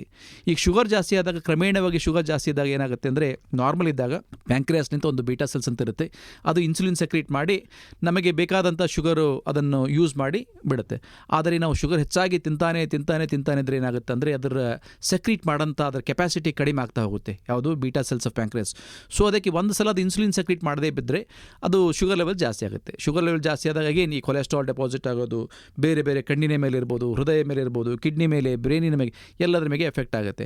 ಅದೇ ಥರ ಈ ಕೊಲೆಸ್ಟ್ರಾಲ್ ಡೆಪಾಸಿಟ್ಸ್, ಅಂದರೆ ಕೊಲೆಸ್ಟ್ರಾಲ್ ಅಂದರೆ ಅದರಲ್ಲಿ ಕೂಡ 2 ಥರ ಇರುತ್ತೆ. ಒಂದು ಬ್ಯಾಡ್ ಕೊಲೆಸ್ಟ್ರಾಲ್ ಅಂತೇಳಿ, ಇನ್ನೊಂದು ಗುಡ್ ಕೊಲೆಸ್ಟ್ರಾಲ್ ಅಂತೇಳಿ. ಗುಡ್ ಕೊಲೆಸ್ಟ್ರಾಲ್ ಅಂದರೆ HDL ಅಂತ ಹೇಳ್ತೀವಿ. ಬ್ಯಾಡ್ ಕೊಲೆಸ್ಟ್ರಾಲ್ ಅಂದರೆ LDL, ಟ್ರೈಗ್ಲಿಸರೈಡ್ಸು, VLDL ಅಂತ ಹೇಳ್ತೀವಿ. ಸೊ ಇದು ಡಿಸ್ಪ್ರಪೋರ್ಷನೇಟ್, ಇದರಲ್ಲಿ ಇಂಬ್ಯಾಲೆನ್ಸ್ ಆದಾಗ ಗುಡ್ ಕೊಲೆಸ್ಟ್ರಾಲ್ ಕಡಿಮೆ ಆಗಿ ಬ್ಯಾಡ್ ಕೊಲೆಸ್ಟ್ರಾಲ್ ಹೆಚ್ಚಿಗಾದಾಗ ಒಂದು ಹೃದಯಕ್ಕೆ ಸಪ್ಲೈ ಮಾಡೋಂಥ ರಕ್ತನಾಳದಲ್ಲಿ ಎಂಡೋಥೀಲಿಯಲ್ ಸೆಲ್ಸ್ ಅಂತ ಹೇಳುತ್ತೆ, ಅದರ ಕೆಳಗಡೆ ಇದೆಲ್ಲ ಡೆಪಾಸಿಟ್ ಆಗಿ ಒಂದು ಅಥೆರೋಸ್ಕ್ಲೆರೋಟಿಕ್ ಪ್ಲಾಕ್ ಅಂತ ಡೆವಲಪ್ ಆಗಿ ಅದು ಪ್ರೋಗ್ರೆಸ್ ಆದ ನಂತರ ರಕ್ತನಾಳದಲ್ಲಿ ಬ್ಲಾಕೇಜ್ ಆಗುತ್ತೆ. ನೋಡ್ರಿ, ವೈದ್ಯರು ಬಹಳ ಚೆನ್ನಾಗಿ ಮಾಹಿತಿ ಕೊಡ್ತಾ ಇದ್ದಾರೆ. ಕೇಳಿ ಸರ್ ಮುಂದೆ. ಸರ್, ಈಗ ಹೃದಯಾಘಾತ ಆದಾಗ ಪ್ರಥಮ ಚಿಕಿತ್ಸೆ ಏನಾದರೂ ಇದೆಯಾ? ಜೊತೆಗಿದ್ದವರು ಯಾವ ರೀತಿ ಅದನ್ನು ನಿಭಾಯಿಸ್ಬೋದು, ಅಥವಾ ತಾತ್ಕಾಲಿಕ ಏನಾದರೂ ಪ್ರಥಮ ಚಿಕಿತ್ಸೆಯ ರೀತಿ ಏನಾದರೂ ಇದೆಯಾ ಅಂತ? ಹೃದಯಘಾತದ ಲಕ್ಷಣಗಳನ್ನು ಫಸ್ಟ್ ನೋಡ್ಕೋಬೇಕು. ಹೃದಯಘಾತ ಲಕ್ಷಣಗಳಂದ್ರೆ ಎದೆ ಹಿಂಭಾಗದಲ್ಲಿ ಆಗಂಥ ಒಂದು ನೋವು, ಅದರ ಅಸೋಸಿಯೇಟೆಡ್ ಸ್ವೆಟ್ಟಿಂಗ್ ಅನ್ಬೋದು, ಲೈಟ್ ಹೆಡ್ನೆಸ್ ಅನ್ಬೋದು. ಈ ನೋವು ಎಡಗೈಗೆ ಅಥವಾ ಬಲಗೈಗೆ ಹರಡಬಹುದು. ಅದಾದ ನಂತರ ಸಡನ್ನಾಗಿ ಪೇಷಂಟ್ ಕೊಲ್ಯಾಪ್ಸ್ ಆಗಬಹುದು, ಮೈಯೆಲ್ಲ ಬೆವತು ಹೋಗ್ಬೋದು, ಮೈಯೆಲ್ಲ ತಣ್ಣಗಾಗ್ಬೋದು. ಇದಿದ್ದಾಗ ನಾವೇನು ಪೇಷಂಟಿಗೆ as much as possible activities ಮಾಡಿಸ್ಬಾರ್ದು. ಸೊ ಕೂತಲ್ಲೇ ಅಥವಾ ಮಲಗಿರಬೇಕು. ಯಾವುದೇ ಥರದ ಒಂದು ಟ್ರಾನ್ಸ್ಪೋರ್ಟ್ ಇದ್ದಲ್ಲಿ ಆದಷ್ಟು ನಾವು ಅವರಿಗೆ ನಡೆಸದಂತೆ, ಇದರ ಆ್ಯಂಬುಲೆನ್ಸ್ ಆಗಲಿ ನಿಮ್ಮ ಕಾರಲ್ಲಾಗಲಿ ಅದನ್ನು ನಡೆಸಬಾರ್ದು. ಯಾಕಂದರೆ ಏನಾಗುತ್ತೆ ಅಂದರೆ, ನಾವು ನಡೆಸಿದಾಗ ಏನಾಗುತ್ತೆ, ಹೃದಯಕ್ಕೆ ಸಪ್ಲೈ ಬೇಕಾದಂಥ ರಕ್ತ ಇನ್ನೂ ಜಾಸ್ತಿ ಬೇಕಾಗುತ್ತೆ, ಇಮಿಡಿಯೇಟ್ಲಿ ಡ್ಯಾಮೇಜ್ ಆಗುತ್ತೆ. ನಾವು ಎಷ್ಟೋ ಸಲ ನೋಡ್ತಾ ಇದ್ದೀವಿ, ಈ ರೈಲ್ವೆ ಸ್ಟೇಷನ್ದಲ್ಲಿ ಬ್ರಿಡ್ಜ್ ಹತ್ತಬೇಕಾದ್ರೆ, ಸ್ಟೆಪ್ಸ್ ಹತ್ತಬೇಕಾದ್ರೆ ಬಿದ್ದುಬಿಡ್ತಾರೆ. ಚೆಸ್ಟ್ ಪೇನ್ ಆದಾಗ ಏನು ಮಾಡ್ತಾರೆ, ಒಂದು ಪ್ಲ್ಯಾಟ್ಫಾರ್ಮ್ ಟು ಇನ್ನೊಂದು ಪ್ಲ್ಯಾಟ್ಫಾರ್ಮ್ ಕ್ರಾಸ್ ಮಾಡಬೇಕಾದ್ರೆ ಬೇಗ ಆದಾಗ ಅಲ್ಲೇ ಕೊಲ್ಯಾಪ್ಸ್ ಆಗಿಬಿಡ್ತಾರೆ. ಸೊ ಇದು ಒಂದು ಇಂಪಾರ್ಟೆಂಟು ಇನ್ಫಾರ್ಮೇಷನ್ನು. ಯಾವುದೇ ವ್ಯಕ್ತಿಗೆ ಈ ಲಕ್ಷಣಗಳಿದ್ದಾಗ ಅವರನ್ನು ನಡೆಸಬಾರ್ದು. ಸಮ್ಟೈಮ್ಸ್ ಏನಾಗುತ್ತೆ, ಒಂದು ಹಾಸ್ಪಿಟ್ಲಲ್ಲಿ, ಬೇರೆ ಯಾವುದೇ ಹಾಸ್ಪಿಟಲ್ ಕೂಡ ಕ್ಯಾಶುಯಾಲಿಟಿ ಒಂದು ಗ್ರೌಂಡ್ ಫ್ಲೋರ್ಲಿರುತ್ತೆ, ICU ಥರ್ಡ್ ಫ್ಲೋರಲ್ಲಿರುತ್ತೆ. ಯಾವುದೇ ವ್ಯವಸ್ಥೆ ಇರುತ್ತೆ, ಲಿಫ್ಟು ಖರಾಬ್ ಆಗಿರ್ಬೋದು, ಅಥವಾ ಯಾರೋ ಇನ್ಫಾರ್ಮೇಷನ್ ಇರಲಿಕ್ಕಿಲ್ಲ, ಎಲ್ಲಿ ಹೋಗಬೇಕು ಗೊತ್ತು, ಅವ್ರು ನಡೀತಾ ಹೋಗಬಾರ್ದು. So as much as possible they should avoid climbing the stairs or walking the uphill. wheelchairs ಬಳಕೆ ಅಥವಾ ಮಾಡ್ಕೋಬೇಕು. ಸರ್, ಕೈ ನೋವು ಆಗ್ತದ ಹಾರ್ಟ್ ಅಟ್ಯಾಕ್ ಆಗ್ತಾ ಇದ್ರೆ? ಹಾಂ ಸರ್, ಎಡಗೈ ಅಥವಾ ಬಲಗೈ ಎರಡು ನೋವಾಗ್ಬೋದು. ರೇಡಿಯೇಟಿಂಗ್ ಪೇನ್ ಅಂತ ಹೇಳ್ತೀವಿ. ಎದೆ ಹಿಂಭಾಗದಲ್ಲಿ ಒಂದು ಭಾರತನ ಅಥವಾ pressing pain, choking pain associated with that. ಕೇವಲ ಬರೀ ಎಡಗೈ ಬ್ಯಾನ್ ಆದರೆ ಇರುವಂಥ ಲಕ್ಷಣಗಳು ಆಗಬಹುದು, ಅಟಿಪಿಕಲ್ ಪೇನ್ ಅಂತೇಳಿ ಆಗಬಹುದು. ಬಟ್ ಅಸೋಸಿಯೇಟೆಡ್ ವಿತ್ ರಿಟ್ರೋಸ್ಟರ್ನಲ್ ಪೇನ್ ಅಂದರೆ ಎದೆ ಹಿಂಭಾಗದಲ್ಲಿ ಮತ್ತು ಬೆನ್ನ ಅಪ್ಪರ್ ಬ್ಯಾಕ್ ಇಲ್ಲಿ ನೋವಾಗಿ ಅದು ಹರಡಿದಾಗ ಅದು ಇಂಪಾರ್ಟೆಂಟ್ ಲಕ್ಷಣ ಅಂತ ಹೇಳಿ. ಅಂದ್ರೆ ಬೆವರು ಬರ್ತಾ ಇರ್ತದೆ ಸರ್, ನೀರು ಬೆವರು ಬರ್ಬೋದು ಸರ್, ಬೆವರು ಯೂಶಲಿ ಬರುತ್ತೆ. ಯಾಕಂದರೆ ಏನಾಗುತ್ತೆ ಅಂದರೆ, ಯೂಶಲಿ ಇನ್ಫೀರಿಯರ್ ವಾಲ್ಯೂಮ್ ಅಂತ ಹೇಳ್ತೀವಿ. ಇನ್ಫೀರಿಯರ್ ವಾಲ್ಯೂಮ್ ಇದ್ದಾಗ ಏನಾಗುತ್ತೆ, ಹೃದಯ ಬಡಿತ ಸಡನ್ ಆಗಿ ಕಡಿಮೆ ಆದಾಗ ಬ್ರೈನಿಗೆ ಸಪ್ಲೈ ಮಾಡೋಂಥ ರಕ್ತ ಅಥವಾ ಬೇರೆ ದೇಹಕ್ಕೆ ಸಪ್ಲೈ ಮಾಡೋಂಥ ರಕ್ತ ಸಡನ್ನಾಗಿ ಕಡಿಮೆ ಆದಾಗ, BP ಕಡಿಮೆ ಆದಾಗ ಸ್ವೆಟಿಂಗ್ ಆಗಿ ಮೈ ತಣ್ಣಗೆ ಆಗ್ಬೋದು. ಸರ್, ಸುಮ್ಮನೆ ಇದು ಅಂದರೆ ವೈದ್ಯಕೀಯ ಜ್ಞಾನ ಇದಕ್ಕೆ ಎಷ್ಟು ಬಗ್ಗೆ ಕೊಡ್ತಾ ಗೊತ್ತಿಲ್ಲ. ಬೆಳಗಿನ ಜಾವದಲ್ಲಿ ಹಾರ್ಟ್ ಅಟ್ಯಾಕ್ ಹೆಚ್ಚಿಗೆ ಅಂತಾರೆ, 5 ಗಂಟೆ 5:30, ಅದು ಸತ್ಯನಾ? ಸತ್ಯ ಇದೆ ಸರ್, ಸೈಂಟಿಫಿಕಲಿ ಪ್ರೂವ್ಡ್. ಯಾಕಂದರೆ ಏನಾಗುತ್ತೆ ಅಂದರೆ, ಬೆಳಗಿನ ಜಾವದಲ್ಲಿ ಒಂದು ಬಾಡಿದಲ್ಲಿ, ದೇಹದಲ್ಲಿ ಸಿಂಪಥೆಟಿಕ್ ಡ್ರೈವ್ ಅಂತ ಹೇಳ್ತೀವಿ. ಸಿಂಪಥೆಟಿಕ್ ಡ್ರೈವು, ಹಾರ್ಮೋನ್ ರಿಲೀಸಸ್ಸು ಅದೆಲ್ಲ ಹೆಚ್ಚಾಗಿ ಹಾರ್ಟ್ ರೇಟ್ ಜಾಸ್ತಿ ಆಗೋದು, BP ಜಾಸ್ತಿ ಆಗೋದು ಇರುತ್ತೆ. ಸೊ ಈ ಹಾರ್ಟ್ ಬೀಟು ಅಥವಾ BP ಜಾಸ್ತಿ ಆದಾಗ, ಬೆಳಗ್ಗೆ ಒಂದು ಬಾಡಿದಲ್ಲಿ ಹಾರ್ಮೋನ್ ಸೆಕ್ರೇಟ್ ಆದಾಗ ಹೃದಯಘಾತ ಆಗೋಂಥ ಚಾನ್ಸಸ್ ಹೆಚ್ಚಾಗಿರುತ್ತೆ. ಅದಕ್ಕೆ ಚಳಿಗಾಲದಲ್ಲಿ ಕೂಡ ಸ್ವಲ್ಪ ಇನ್ಸಿಡೆನ್ಸ್ ಜಾಸ್ತಿ ಆಗಬಹುದು. ವೈದ್ಯರಾಗಿ ತಾವು ಹೇಳ್ತೀರಾ ಸೆಲ್ಫ್ ಮೆಡಿಕೇಶನ್ ಬೇಡ ಅಂತೇಳಿ. ಆದರೂ ಈ ಹಾರ್ಟ್ ಅಟ್ಯಾಕ್ ಲಕ್ಷಣ ಕಂಡು ಕೂಡಲೇ, ಸಂಶಯ ಬಂದ ಕೂಡಲೇ ಏನಾದರೂ ನಿಮ್ಮ, ಈಗ ನಮ್ಮ ಸರ್ ಕೇಳ್ದಂಗೆ ಪ್ರಥಮ ಚಿಕಿತ್ಸೆ ನಿಮ್ಮ ವೈದ್ಯರ ಹತ್ರ ಬರೋ ಮಟ್ಟಕ್ಕಾದರೂ ಏನಾದರೂ ಮನೆಯಲ್ಲಿ ಇಟ್ಕೊಳ್ಬಹುದಾದಂಥ ಔಷಧಿ ಏನಾದರೂ ಇದೆ ಇದಕ್ಕೆ? ಅಂದರೆ ಅಟ್ಲೀಸ್ಟ್ ಯಾರಾದ್ರೂ ಮನೆಯಲ್ಲಿ ಸ್ವಲ್ಪ ಗೊತ್ತಿದ್ದವರಿದ್ದರೆ ಈ ಬಳಕೆ ಯೂಸ್ ಮಾಡ್ಬೋದು. ನಾವು ಲೋಡಿಂಗ್ ಡೋಸಸ್ ಆಫ್ ಮೆಡಿಕೇಷನ್ಸ್ ಅಂತ ಹೇಳ್ತೀವಿ. ಲೋಡಿಂಗ್ ಡೋಸ್ ಅಂದರೆ, ನಾವು ಯಾವುದೇ ಒಂದು ECG ತೊಗೊಂಡು ನೋಡಿದಾಗ ಹೃದಯಘಾತ ಅಂತ ಕನ್ಫರ್ಮ್ ಆದ ತಕ್ಷಣ ಲೋಡಿಂಗ್ ಡೋಸ್ ಅಂತ ಕೊಡ್ತೀವಿ. ಅಂದರೆ ಇಕೋಸ್ಪೆರಿನ್ನು ಒಂದು 300 mg, ಕ್ಲೊಪಿಡೋಗ್ರಿಲ್ ಅಂತ ತಗೊಳ್ಳಿ 300 mg, ಆಟ್ರೋವಾಸ್ಟ್ಯಾಟಿನ್ ಅನ್ನೋದು 40 mg. ಇದು ಕೊಟ್ಟು ನಾಲ್ಗೆ ಕೆಳಗಡೆ ಇಡುವಂಥ ಒಂದು ಐಸೋಸಾರ್ಬೈಡ್ ಡೈನೈಟ್ರೇಟ್ ಅಂತೇಳಿ ಅದು ಕೊಡಬೇಕು. ಅದಂದರೆ ಅದು ಐಸೋಸಾರ್ಬೈಡ್ ಡೈನೈಟ್ರೇಟ್ ನಾಲ್ಗೆ ಕೆಳಗಡೆ ಇಡುವಂಥ ಗೋಳಿ ಕೊಡಬೇಕಾದ್ರೆ ಯಾರಾದರೂ ಪಲ್ಸು BP ನೋಡ್ಕೊಂಡು ಕೊಡಬೇಕು. BP ಮತ್ತು ಪಲ್ಸು ಕಡಿಮೆ ಇದ್ದಾಗ, BP ಕಡಿಮೆ ಇದ್ದಾಗ ಕೊಟ್ಟರೆ ಸಡನ್ಲಿ ಮತ್ತಷ್ಟು BP ಕಡಿಮೆ ಆಗ್ಬೋದು. ಸೊ ಅದಕ್ಕೆ ನಾವು ಸೆಲ್ಫ್ ಮೆಡಿಕೇಷನ್ ಇದರಲ್ಲಿ ಸ್ವಲ್ಪ ಪ್ರಾಬ್ಲಮೆಟಿಕ್ ಆಗಬಹುದು. ಆದರೆ ಅದು ಇಕೋಸ್ಪೆರಿನ್ನು, ಕ್ಲೊಪಿಡೋಗ್ರಿಲ್, ಆಟ್ರೋವಾಸ್ಟ್ಯಾಟಿನ್ ಕೊಡ್ಬೋದು, ಒಂದು ಕಿಟ್ ಅಂತ ಮಾಡಿಟ್ಕೋಬೋದು. ಆದರೆ ಯಾರಾದರೂ ಅಕ್ಕಪಕ್ಕದಲ್ಲಿ ಒಂದು ಮೆಡಿಕಲ್ ಬಗ್ಗೆ ಅರಿವಿದ್ದವರು ಮಾತ್ರ ಕೊಟ್ಟರೆ ಬೆಟರ್ ಅನಿಸುತ್ತೆ. ಬಟ್ ಅದಕ್ಕಿಂತ ಇಂಪಾರ್ಟೆಂಟ್ ಆಗಿ ತಾವು ನಿಯರ್ ಬೈ ಹಾಸ್ಪಿಟಲ್ ಹೋಗೋದು ಬೆಟರ್. ಈಗ ಇತ್ತೀಚಿನ ದಿನಗಳು ಏನಾಗ್ತಾ ಇದೆ ಅಂದರೆ, ಗೌರ್ಮೆಂಟ್ ಸೆಕ್ಟರ್ನಲ್ಲಿ ಕೂಡ ಆ್ಯಂಬುಲೆನ್ಸು ಫೆಸಿಲಿಟೀಸ್ ಕೂಡ ಇದೆ. ಈ ಹೃದಯಘಾತ ಹೆಚ್ಚಿಗೆ ಆಗೋ ಸಲುವಾಗಿ ಲೋಕಲ್ ಹಾಸ್ಪಿಟಲ್ಗಳಲ್ಲಿ ಒಂದು ECG ಮಾಡುವಂಥ ಒಂದು ವ್ಯವಸ್ಥೆ ಕೂಡ ಮಾಡ್ತಾ ಇದ್ದಾರೆ. ಆ ECG ಒಂದು ಸಲ ಮಾಡಿದ್ರೆ ಯಾರೇ ಆಗಿ, ಫಾರ್ ಎಕ್ಸಾಂಪಲ್ ಸಿದ್ದಾಮಣಿ ಸರ್ ಇದ್ದಾರೆ, ನನಗೆ ಪರಿಚಯ ಇದ್ದಾರೆ. ಸೊ ಆ ECG ಅವರಿಗೆ ಫಾರ್ವರ್ಡ್ ಮಾಡಿದ್ರೆ, ವಾಟ್ಸಪ್ಪಲ್ಲಿ ನನಗೆ ಫಾರ್ವರ್ಡ್ ಮಾಡಿದ್ರೆ ಇಮಿಡಿಯೇಟ್ಲಿ ಹೇಳ್ಬಿಡ್ತೀನಿ ಇದು ಹಾರ್ಟ್ ಅಟ್ಯಾಕ್ ಇರ್ಬೋದಾ ಇಲ್ಲ ಅಂತೇಳಿ. ಹಾರ್ಟ್ ಅಟ್ಯಾಕ್ ಆಗಿದ್ದು ಹೇಳೋದು ಬಹಳ ಸುಲಭ. ಅಂದರೆ ನಮಗೆ ಒಂದು ECG ನೋಡಿದ ತಕ್ಷಣ ಇದು ಹಾರ್ಟ್ ಅಟ್ಯಾಕ್ ಅಂತ. ಆದರೆ ನಾರ್ಮಲ್ ECG ಇದ್ದಾಗ ಹೃದಯಘಾತ ಆಗಿದೆಯಾ ಇಲ್ಲ ಅಂತ ಹೇಳೋದು ಡಿಫಿಕಲ್ಟ್. ಒಂದು ವೇಳೆ ಇ ಸಿ ಜಿ ನಾರ್ಮಲ್ ಇದ್ದಾಗ ನಮಗೆ ಅದು ಹೃದಯಘಾತದ ಲಕ್ಷಣಗಳು ಇದ್ದಾಗ, ಹೃದಯಘಾತ ಆದಾಗ ನಾವೊಂದು ಟ್ರೋಪೋನಿನ್ ಐ CPKMB ಅಂತೇಳಿ ಒಂದು ಬ್ಲಡ್ ಟೆಸ್ಟ್ ಮಾಡಿ, ಒಂದು 2D ECO ಅಂದರೆ ಹಾರ್ಟಿದ ಒಂದು ಸ್ಕ್ಯಾನ್ ಮಾಡಿ ನೋಡಿ, ಈ ಎಲ್ಲ ಕಂಬೈನ್ಡ್ ಇನ್ಫಾರ್ಮೇಷನ್ ನೋಡಿ ನಮಗೆ ಅನಿಸುತ್ತು ಹೃದಯಘಾತ ಆಗಿರ್ಬೋದು ಅಂಥೇಳಿ. ಎಲ್ಲ ರಿಪೋರ್ಟ್ಸ್ ನಾರ್ಮಲ್ ಇದ್ದರೂ ಕೂಡ ಒಂದು 6 ಗಂಟೆ ಅಥವಾ 12 ಗಂಟೆ ಒಳಗೂ ಅಬ್ಸರ್ವೇಷನ್ ಇಟ್ಟಾಗ ನಮಗೆ ಗೊತ್ತಾಗುತ್ತೆ.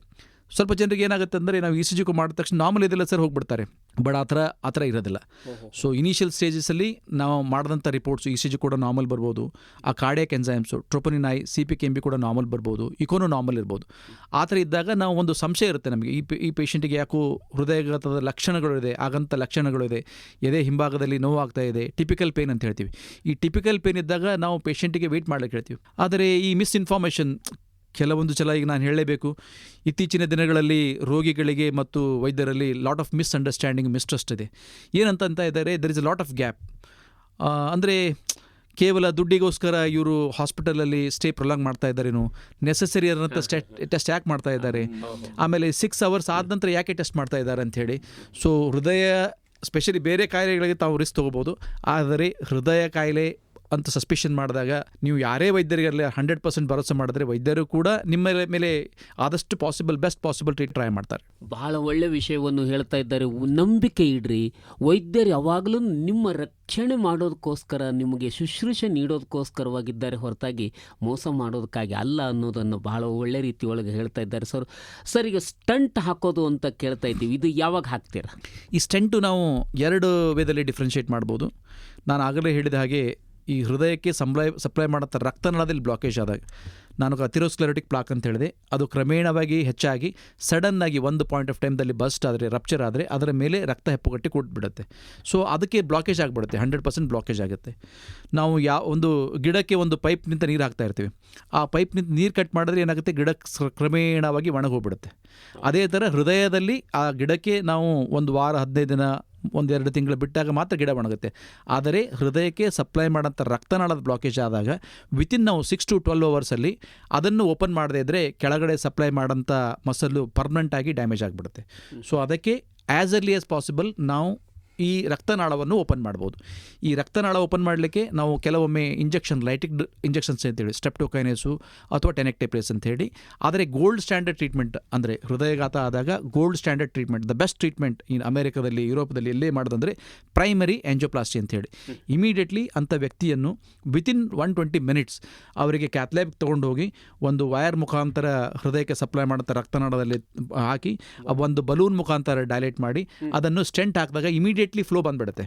ಸೊ ಅದಕ್ಕೆ ಹೃದಯಘಾತ ಡ್ಯಾಮೇಜ್ ತುಂಬ ಕಡಿಮೆ ಆಗಿಬಿಡುತ್ತೆ. ಸೊ ಪ್ರೈಮರಿ ಆಂಜಿಯೋಪ್ಲಾಸ್ಟಿ ಅಂತೇಳಿ.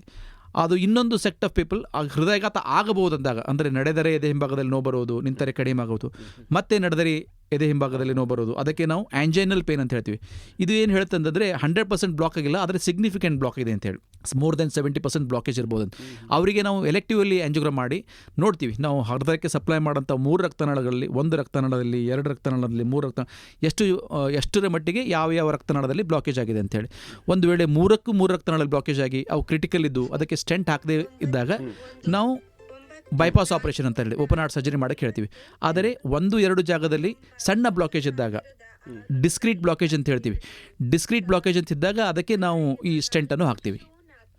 ಹಾಂ ಸರ್, ಈಗ ಇದು ಸ್ಟಂಟು ಮತ್ತು ಇದು ಎಂಜಿಯೋಪ್ಲಾಸ್ಟ್, ಈಗ ಬೈಪಾಸ್ ಸರ್ಜರಿ ಅನ್ನೋದು ಕೇಳ್ತಾ ಇದ್ದೀವಿ ಅವಾಗ. ಇದು ಸಾಧ್ಯತೆ ಯಾವಾಗ ಮಾಡ್ತೀರಾ ಸರ್? ಇದು ಸ್ಟೆಂಟು ಮತ್ತು ಆಂಜಿಯೋಪ್ಲಾಸ್ಟಿ ಒಂದೇ ಥರ. ಒಂದು ಸಲ ಆಂಜಿಯೋಗ್ರಾಮ್ ಅಂದರೆ 2ಕ್ಕಿಂತ ಮುಂಚೆ, ಬೈಪಾಸ್ ಮಾಡೋಕ್ಕಿಂತ ಮುಂಚೆ ಅಥವಾ ಸ್ಟೆಂಟ್ ಹಾಕೋಕ್ಕಿಂತ ಮುಂಚೆ ಕಾಮನ್ ಡಯಾಗ್ನೋಸ್ಟಿಕ್ ಟೂಲ್ ಅಂದರೆ ಒಂದು ಆಂಜಿಯೋಗ್ರಫಿ ಅಂತೇಳಿ. ಆಂಜಿಯೋಗ್ರಫಿ ಅಂದರೆ ಏನು, ಹೃದಯಕ್ಕೆ ಸಪ್ಲೈ ಮಾಡೋಂಥ ರಕ್ತನಾಳದಲ್ಲಿ ಬ್ಲಾಕೇಜ್ ಇದೆ ಅಥವಾ ಇಲ್ಲ ಅಂಥೇಳಿ ನಾವೊಂದು ವೈರ್ ಮುಖಾಂತರ, ಒಂದು ಟ್ಯೂಬ್ ಮುಖಾಂತರ, ಕೈ ಅಥವಾ ತೊಡೆ ಮುಖಾಂತರ ಅಲ್ಲಿಂದ ಒಂದು ಪೈಪನ್ನು ಈ ರಕ್ತನಾಳದ ಮುಖಾಂತರ ಹಾರ್ಟ್ ಹತ್ರ ತೆಗೆದುಕೊಂಡು ಹಾರ್ಟಿಗೆ ಸಪ್ಲೈ ಮಾಡೋಂಥ ಕೊರ್ನರಿ ಆರ್ಟಿಸಲ್ಲಿ ಫಿಕ್ಸ್ ಮಾಡಿ ಒಂದು ಡೈ ಅಂಥೇಳಿ, ಒಪ್ಯಾಸಿಫಿಕೇಷನ್ ಡೈ ಅಂಥೇಳಿ ಈ ಇಂಜೆಕ್ಟ್ ಕೊಟ್ಟು ನೋಡ್ತೀವಿ. ಸೊ ಇದರಿಂದ ನಮಗೇನು ಗೊತ್ತಾಗುತ್ತೆ, ರಕ್ತನಾಳದಲ್ಲಿ ಬ್ಲಾಕೇಜ್ ಇದೇ ಇಲ್ಲ, ಇದ್ದರೆ 1 ರಕ್ತನಾಳದಲ್ಲಿ, 2 ರಕ್ತನಾಳದಲ್ಲಿ, 3 ರಕ್ತನಾಳದಲ್ಲಿ. ಸೊ ನಮಗೆ ಡಿಫ್ರೆಂಟ್ ಕ್ರೈಟೀರಿಯಾಸ್ ಇರುತ್ತೆ ಆಂಜಿಯೋಪ್ಲಾಸ್ಟಿ ಮಾಡಲಿಕ್ಕೆ. ಅಂದರೆ ಆಂಜಿಯೋಪ್ಲಾಸ್ಟಿ ಅಂದರೆ ಈ ವೈರ್ ಮುಖಾಂತರ ವೈರ್ ಹಾಕಿ ಅದರ ಮುಖಾಂತರ ಸ್ಟೆಂಟ್ ಹಾಕೋದಕ್ಕೆ ನಾವು ಆಂಜಿಯೋಪ್ಲಾಸ್ಟಿ ಅಂತ ಹೇಳ್ತೀವಿ. ಸೊ ಈ ಆಂಜಿಯೋಪ್ಲಾಸ್ಟಿ ಮುಖಾಂತರ ನಾವು ಬ್ಲಾಕೇಜನ್ನು ಕ್ಲಿಯರ್ ಮಾಡೋಕ್ಕೆ ಸಾಧ್ಯ ಇದ್ದರೆ ನಾವು ಕ್ಲಿಯರ್ ಮಾಡ್ತೀವಿ. ಆದರೆ ಆಗದೇ ಇದ್ದರೆ ಓಪನ್ ಹಾರ್ಟ್ ಸರ್ಜರಿ ಅಥವಾ CABG ಅಥವಾ ಬೈಪಾಸ್ ಆಪರೇಷನ್, 3 ಟರ್ಮಿನಾಲಜಿ ಒಂದೇ. ಓಪನ್ ಹಾರ್ಟ್ ಸರ್ಜರಿ ಅಥವಾ CABG ಅಂದರೆ ಕೊರೋನರಿ ಆರ್ಟರಿ ಬೈಪಾಸ್ ಗ್ರಾಫ್ಟಿಂಗ್ ಅಥವಾ ಬೈಪಾಸ್ ಸರ್ಜರಿ. ಸೊ ಈ 3 ವರ್ಡ್ಸು ಸೇಮ್ ಇರುತ್ತೆ. ಸೊ ಅದಕ್ಕೆ ಯಾರಿಗೆ ಈ ಸ್ಟೆಂಟ್ ಹಾಕೋಕ್ಕೆ ಆಗೋದಿಲ್ಲ ಅವರಿಗೆ ನಾವು ಓಪನ್ ಹಾರ್ಟ್ ಸರ್ಜರಿ ಅಡ್ವೈಸ್ ಮಾಡ್ತೀವಿ. ಸರ್, ಇದು ಸ್ವಲ್ಪ ಈ ಹೃದಯ ಅಪಘಾತ ಆದರೆ ಇವೆಲ್ಲ ಸ್ವಲ್ಪ ಚಿಕಿತ್ಸೆ ಪಡೆದು ಹೆಚ್ಚು ದುಬಾರಿ ಅನ್ನೋದೊಂದು ಇದೆ. ಇದು ದುಬಾರಿ ಆಗ್ತದ ಅಥವಾ ಇದಕ್ಕೇನಾದರೂ ಸರ್ಕಾರದ ಯೋಜನೆಗಳು ಇತ್ಯಾದಿ ತಮ್ಮಂಥ ವೈದ್ಯರೆಲ್ಲರೂ ಆದಷ್ಟು ಬಡವರಿಗೆ ಏನಾದರೂ ಕಡಿಮೆ ವೆಚ್ಚದಲ್ಲಿ ಏನಾದರೂ ಚಿಕಿತ್ಸೆ ನೀಡುವ ವ್ಯವಸ್ಥೆ ಇತ್ಯಾದಿ ಇದೆಯಾ ಸರ್ ಏನಾದರೂ? ನಾನು ಇದಕ್ಕೆ ಪಯನಿಯರ್ ಡಾಕ್ಟರ್ CN ಮಂಜುನಾಥ್ ಅಂತ ಹೇಳ್ಬೋದು. ಅವರು X director of Jayadev institute of cardiology Bengaluru. ನಾನು ಆ ವಿದ್ಯಾಭ್ಯಾಸ ಮಾಡಿದ್ದು ಅವ್ರ ಅಂಡರಲ್ಲಿ, ಅವ್ರ ಯೂನಿಟಲ್ಲೇ ಕೆಲಸ ಮಾಡಿದ್ದೀನಿ. ಅದೊಂದು ಜಯದೇವ್ ಆಸ್ಪತ್ರೆ ಒಂದು ದೇಶಕ್ಕೆ ಅಲ್ಲ ಜಗತ್ತಕ್ಕೆ ಒಂದು ಮಾದರಿ ಆಸ್ಪತ್ರೆ ಅಂತ ಹೇಳ್ಬೋದು. ಅಲ್ಲಿ ಯಾವುದೇ ಒಂದು ಬಡ ವ್ಯಕ್ತಿ ಇರಲಿ ಶ್ರೀಮಂತರಿರಲಿ ಒಂದು BPL ಕಾರ್ಡ್ ಫೆಸಿಲಿಟಿ ಇದ್ದರೆ ಅಥವಾ ದುಡ್ಡು ಇರದೇ ಇದ್ದರೆ ಕೂಡ ಆ ಆಸ್ಪತ್ರೆಯಲ್ಲಿ ಒಂದು ಆಂಜಿಯೋಗ್ರಾಮ್ ಮಾಡಿ ಆಂಜಿಯೋಪ್ಲಾಸ್ಟಿ ಮಾಡೋಂಥ ವ್ಯವಸ್ಥೆ ಮಾಡ್ತಾ ಇದ್ದಾರೆ.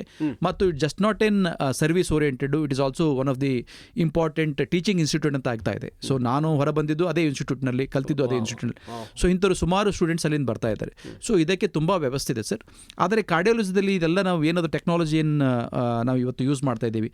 ಒಂದು ಕ್ಯಾಥ್ಲ್ಯಾಬ್ ಅಂಥೇಳಿ ಯಾರೋ ಪ್ರೈವೇಟ್ದವ್ರು ಯೂಸ್ ಮಾಡಬೇಕಾದ್ರೆ ಕ್ಯಾಥ್ಲ್ಯಾಬ್ ಖರ್ಚೇನಾಗುತ್ತೆ 3.5 ಕೋಟಿ.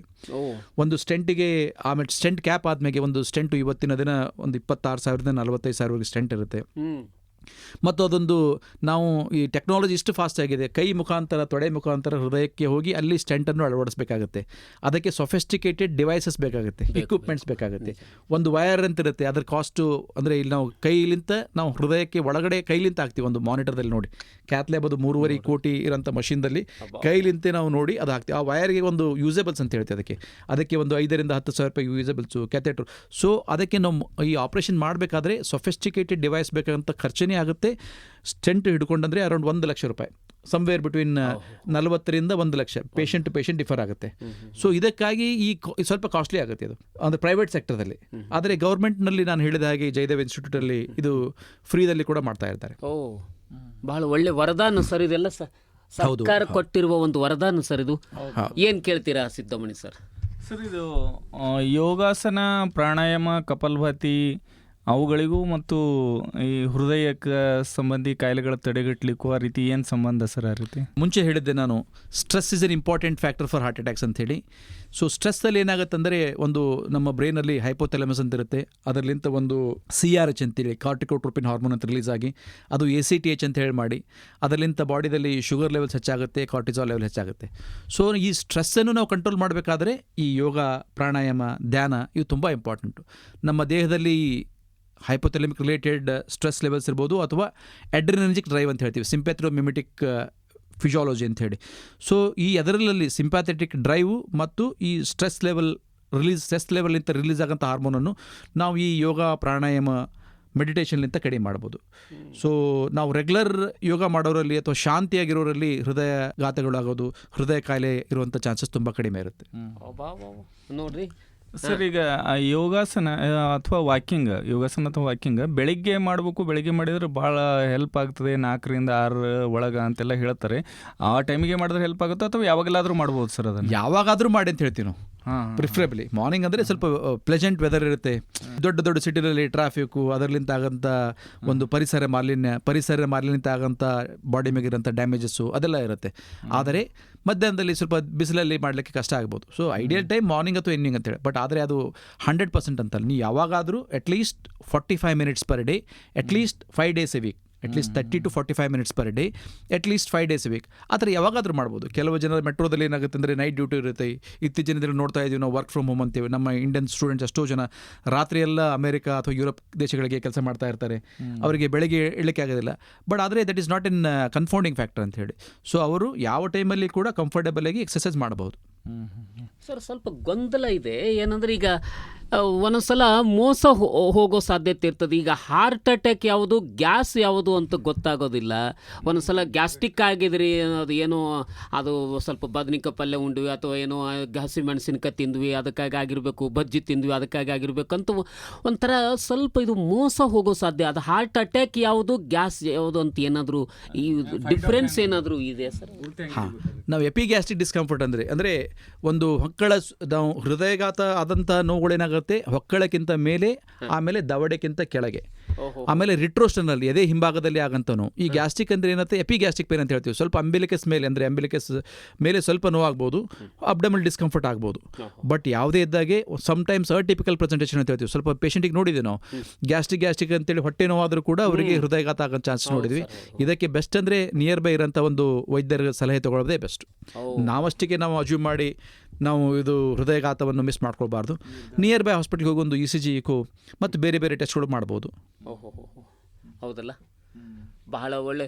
ಸರಿ, BP, ಶುಗರು ಇದೆಲ್ಲ ಸ್ವಲ್ಪ ನಿಯಂತ್ರಣದಲ್ಲಿದ್ದರೆ ಹಾರ್ಟ್ ಅಟ್ಯಾಕ್ ಪಾಸಿಬಿಲಿಟೀಸ್ ಲೆಸ್, ತುಂಬಾ ಕಡಿಮೆ ಆಗುತ್ತೆ. ನಾನು ಹೇಳಿದೆ it is all lifestyle disease ಅಂತೇಳಿ. Something called as metabolic syndrome ಅಂತ ಹೇಳ್ತೀವಿ. ಈಗ ಹೆಚ್ಚಿಗೆ ತಿನ್ನುವುದು, ಕಡಿಮೆ ಅದರ ಎಕ್ಸಸೈಸ್ ಮಾಡೋದ್ರಿಂದ ಏನಾಗುತ್ತೆ, ಡಿಸ್ಪ್ರಪೋರ್ಷನೇಟ್ ಕ್ಯಾಲರೀಸ್ ಆದಾಗ ಅಥವಾ ಡಿಸ್ಪ್ರಪೋರ್ಷನೇಟ್ ಸಾಲ್ಟ್ ಇಂಟೇಕ್ ಆದಾಗ BP ಹೆಚ್ಚಂತ ಆಗೋದು. ಆಮೇಲೆ diabetes, hypertension, diabetes, cholesterol level. So ಇವೆಲ್ಲ ಡೈರೆಕ್ಟ್ಲಿ ರಿಲೇಟೆಡ್ ಅಂತ ಹೇಳ್ಬೋದು. ಅಂದರೆ ಕೈ ಏನಾದರೂ ತಾವು ಹೇಳುವ ರೀತಿ ಎಡಗೈ ಆಗಲಿ ಬಲಗೈ ಆಗಲಿ ಸ್ವಲ್ಪ ನೋವು ಆಗ್ತಾ ಇದ್ದರೆ, ಉಸಿರಾಟದಲ್ಲಿ ಸ್ವಲ್ಪ ಏರುಪೇರು ಆಗ್ತಾ ಇದ್ದರೆ, ಎದೆ ನೋವು ಕಾಣಿಸಿಕೊಂಡ್ರೆ ಇದನ್ನು ಸ್ವಲ್ಪ ನಾವು ಎಚ್ಚರಿಕೆಯಿಂದ ತಕ್ಷಣದಲ್ಲಿ ವೈದ್ಯರನ್ನು ಭೇಟಿಯಾಗಬೇಕು ಅನ್ನೋ ತಮ್ಮ ಸೂಚನೆ. ಹೌದು ಸರ್, ಹೌದು. ಇದು ಇಸ್ ಇಂಪಾರ್ಟೆಂಟ್ ಫ್ಯಾಕ್ಟರ್ಸ್. ಅಂದರೆ ನಾವು ಸಮ್ಟೈಮ್ಸ್ ಏನಾಗುತ್ತೆ ಅಂದರೆ ಇಂಪೆಂಡಿಂಗ್ ಡೂಮ್ ಆಫ್ ಡೆತ್ ಅಂತೇಳಿ, ಈ ಹೃದಯಘಾತ ಆದವರಿಗೆ ಅಥವಾ ಎದೆ ಹಿಂಭಾಗದಲ್ಲಿ ಆದಾಗ ಎಲ್ಲಿ ನಾವು ಸತ್ಯ ಹೋಗ್ಬಿಡ್ತೀನಿ ಅಂತ ಭಾವನೆ ಬಂದವರು ಇಮಿಡಿಯೇಟ್ಲಿ ಹಾಸ್ಪಿಟ್ಲಿಗೆ ಹೋಗ್ಬಿಡ್ಬೇಕು.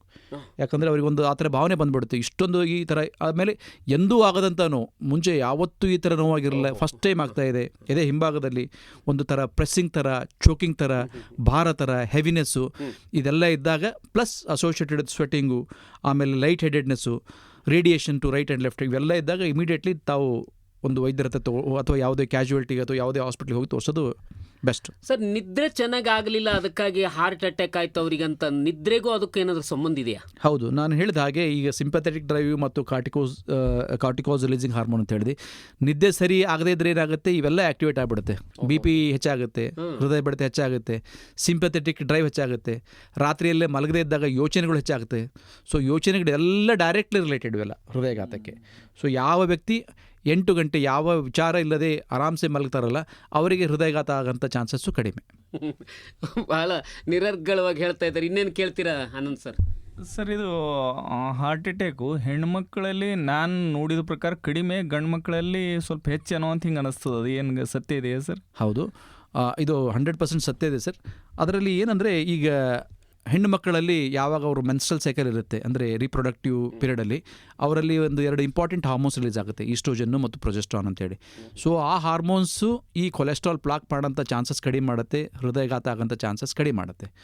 ಸೊ ಅದಾದ ನಂತರ ಮೇಲ್ ಟು ಫಿಮೇಲ್ ರೇಷೋಸ್ ಯಾವಾಗಂದರೆ ಅವರು ಮೆನೋಪಾಸಲ್ ಆದ ನಂತರ, ಈ ರೀಪ್ರೊಡಕ್ಟಿವ್ ಸೈಕಲ್ ಮುಗಿದಾದ ನಂತರ, ತಮ್ಮ ಮಂತ್ಲಿ ಸೈಕಲ್ ಸ್ಟಾಪ್ ಆದ ನಂತರ ಮೇಲ್ಸು ಮತ್ತು ಫಿಮೇಲ್ಸಿಗೆ ಆಲ್ಮೋಸ್ಟ್ ಈಕ್ವಲ್ ಇನ್ಸಿಡೆನ್ಸ್ ಇರುತ್ತೆ.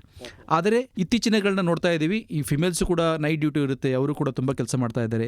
ಆಮೇಲೆ ಮೆಟ್ರೋಸ್ನಲ್ಲಿ ಅವರು ಸ್ಮೋಕಿಂಗ್ ಹ್ಯಾಬಿಟ್ಸು, ಬೇರೆ ಬೇರೆ ಆಲ್ಕೋಹಾಲ್ ಹ್ಯಾಬಿಟ್ಸು ಅವರಿಗೆ ಕೂಡ ಹೆಚ್ಚಾಗ್ತಿದೆ. ಸೊ ಆ ರೇಷಿಯೋ ಏನಿದೆ ಅಲ್ಲ, ಅದು ಪ್ರೊಟೆಕ್ಟಿವ್ ಎಫೆಕ್ಟ್ ಆಫ್ ಈಸ್ಟ್ರೋಜನ್ನು ಅದು ಸ್ಲೋಲಿ ಮಿಟಿಗೇಟ್ ಆಗ್ತಾ ಇದೆ.